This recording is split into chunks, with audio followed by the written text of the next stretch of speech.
All right. Well, you know what? Last week we spoke to Melissa Jane from the band Sin. And let's hear what she had to say. We'll jump into some of the band's music right after that. So sit back and relax. So this is Mike. How are you? I'm good. How are you doing? I'm doing great. Pleasure to talk with you today. Yeah, thanks for having me. At any time. I have to tell you, you did a great job in the album Venom. Thank you. Thank you. It was like I guess a baby of sins where we'd been wanting to do this for a long time, and now we've finally done it, and we're ready to just keep doing a lot more now. So we've got That's the great. first album launched. Yeah. Well, I was going to say, from what I understand, the band has been around since like 2006 in one form or another. So it was a really long time to get that debut record out. Was it planned that way, or just happens of circumstance? No, it's there's a big story with how the band formed. But when it was first formed, it was kind of just like a bit of fun. And actually, it was I wasn't in the band. One of the band members was interested in some girl that he was hitting on, and she wanted to be the singer of the band. And so he put this band together, and she was the singer. And I don't know if they ever hit it off or not, but long story short, they're not in the band. There's actually only Yeah. one original member in the band currently, which is Mike Status, the bass player. And so I've been in the band about 6 years. Okay. Maybe 5, 6 years. And the drummer came in like a year later, our current drummer, because he was a good friend of mine, and I brought him along. So do you consider that to be like really the official start of Sin about 5 or 6 years ago, when things really just started to, turn into what the Yeah. band is today? Exactly. So when me and John joined the band, it was kind of, that's when it got serious. That I was kind of brought in because it's like we need like a serious singer, and I just come from Japan. I was a pop star in Japan, and came to the US, and I had, I was starting to build a nice little network of people knowing about me, and that I meant business, and I wanted to do some cool stuff. Yeah, you've been involved in a lot of stuff in the entertainment world, from television to acting to music. Like it says, being in a pop band, a rock band, a metal band. Is entertainment, no matter what form of genre you perform in? Is it all the same thing in the end? No, I'm deeply in love with metal. That's for sure. And I feel like that's when I feel most at home, and I really get to shine and really get to explode my personality. So that's definitely something I love. But in general, yeah, I'm pretty colorful. I just had a TV show come to my place to film my life and everything. It's called Unique, and it's coming out, I think, in about a month. But Great. basically, like, my home is like a museum of skulls and video game things, Mario Brothers and Ninja Turtles and Star Wars, and I'm like a little kid, but I love gothic type things. I love blood. I have custom-made vampire teeth, and I own 30 snakes. And so they did like a whole little thing, like checking out my snakes. So I love the kind of metal theatrics, but I also love the heaviness of metal music, especially like heavy drums. It just does something to your body, that punching you in the face kind of sound. Yep. I know exactly what you're saying.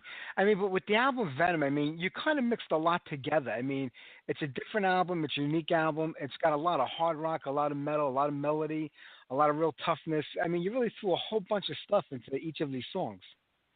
Yeah, and I think this particular album, it was quite a collection of songs written over time. So there's one song called Insane Crazy Love, and I wrote that when I was 16, like many moons ago, and I brought it to the band, obviously along, like after So I could have released that 15 years ago, but maybe not, because I didn't completely become what it was and the full sound until I got the right people to work it with. And we also had, like, every song was actually mixed by different people, which isn't usually like what you do. But it's kind of like this album became like an eclectic collection of babies, like song babies that each of us all had, and people that we wanted to work with. So we had the songs mixed by a few people, like one was Marco Baruso, who did Lacuna Coil, and we had John Kurtzweg, he did like Godsmack, Creed, Puddle of Mud, and then there's just a whole bunch of other people too. Chris Wanzer, who's worked with many, many people, John Weed. And so each song, and we actually list it like in the album credits, like each song, like how it's, worked by this person, that person. But we then a uniforming sound. Yeah, I mean, I think the word eclectic really describes the album perfectly, in my opinion. How you say it that way? Do you think that the lengthy timeline that it took, of putting all these songs together, really helped contribute to that?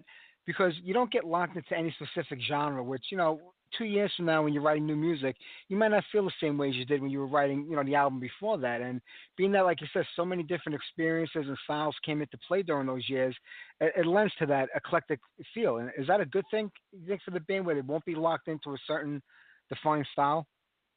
Yeah, I think so. I kind of feel like you should never be, you should be boundless.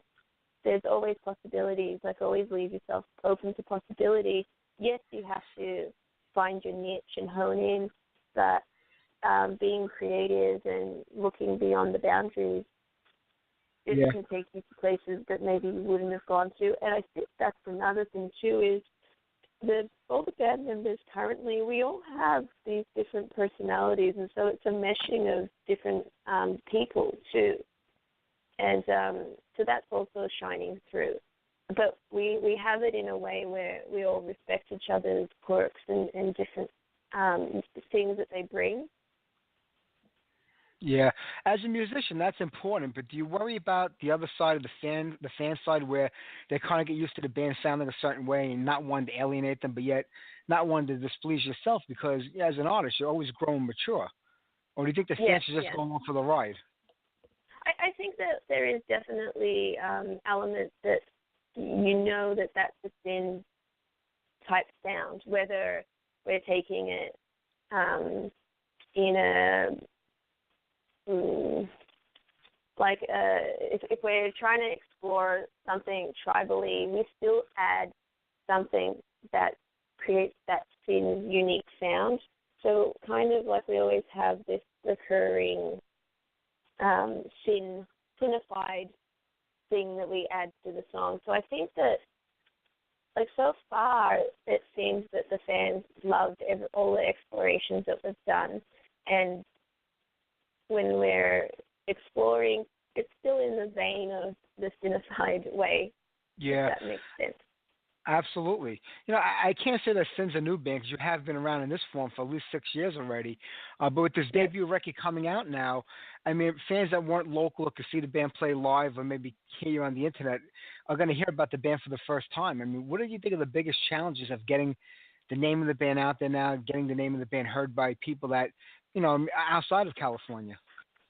Yeah, that's a huge challenge, and that's what I've been racking my brain around. But definitely I want to start doing shows. We want to start getting out and meeting people in person, and just working it.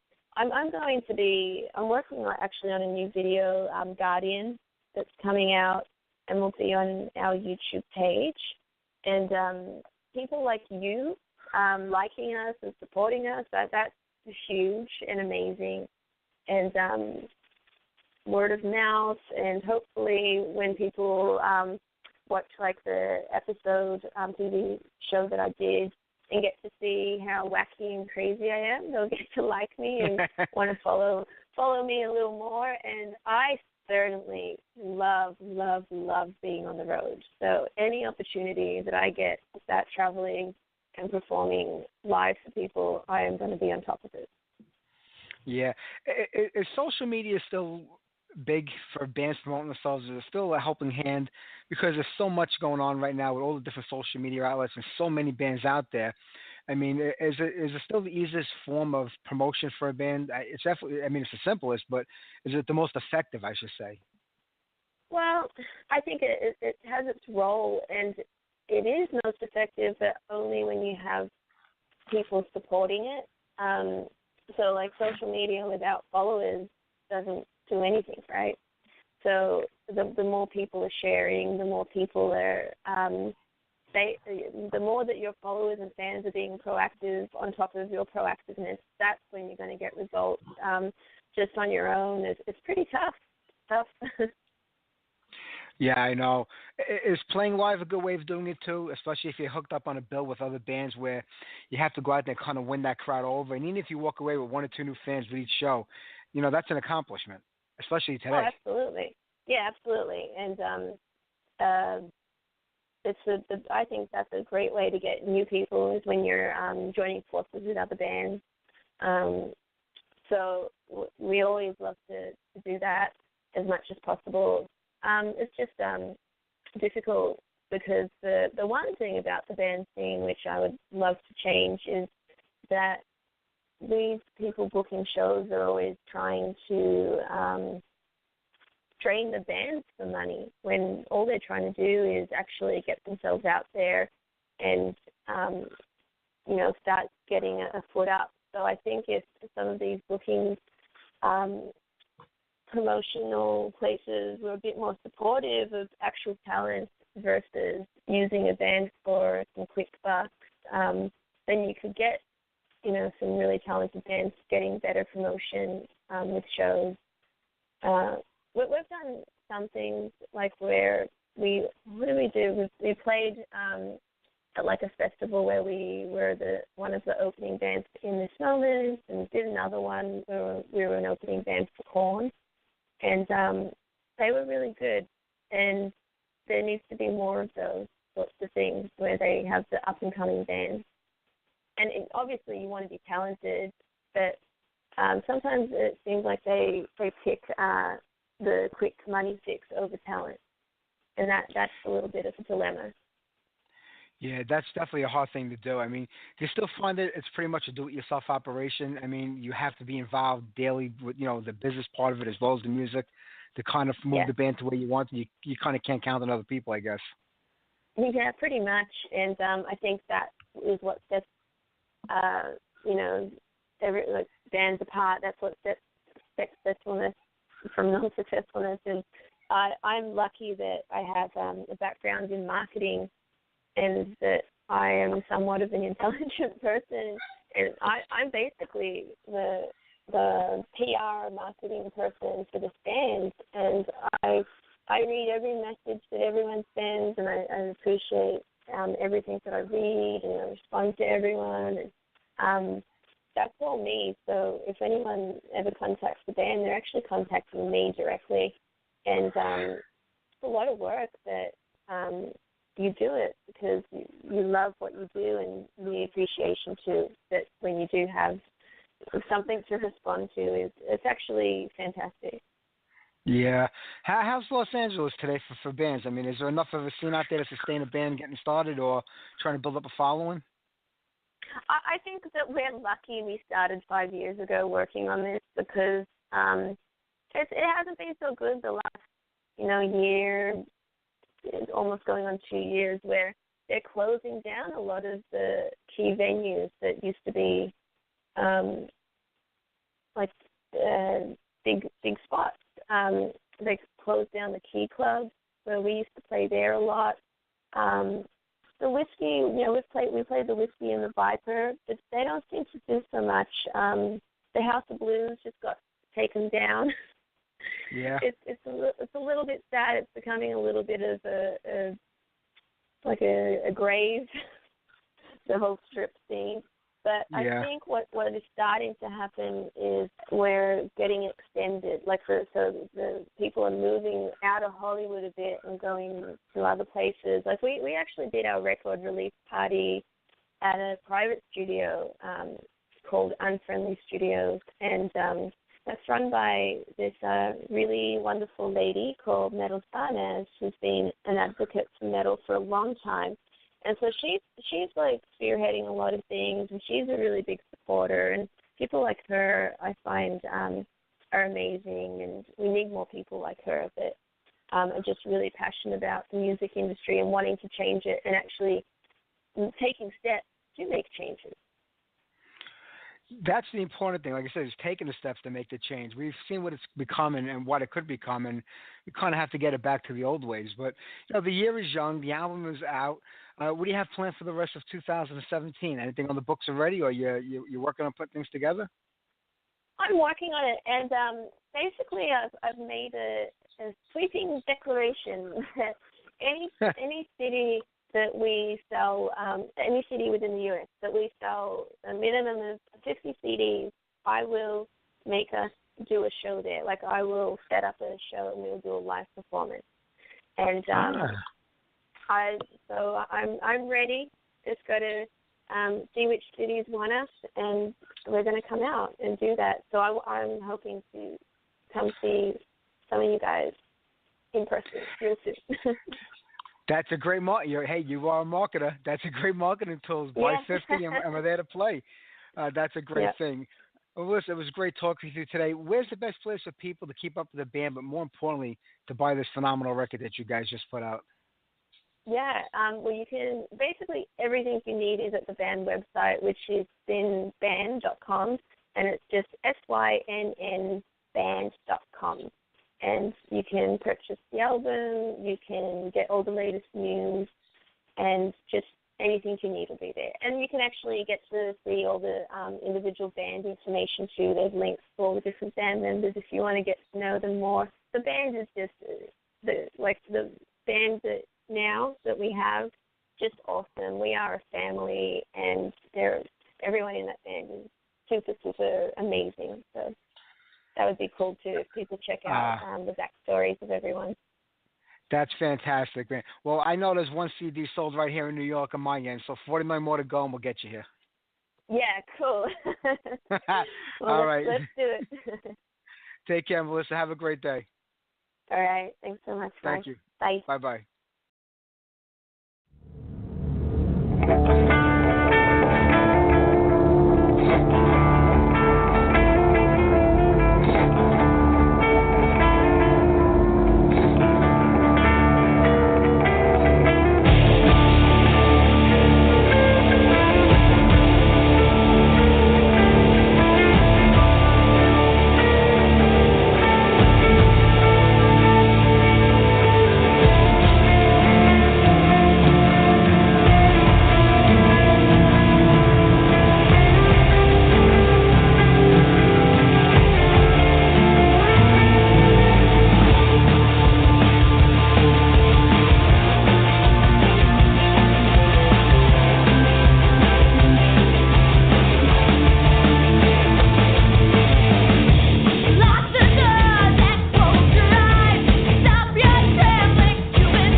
had the band Sin. I hope you enjoyed that song.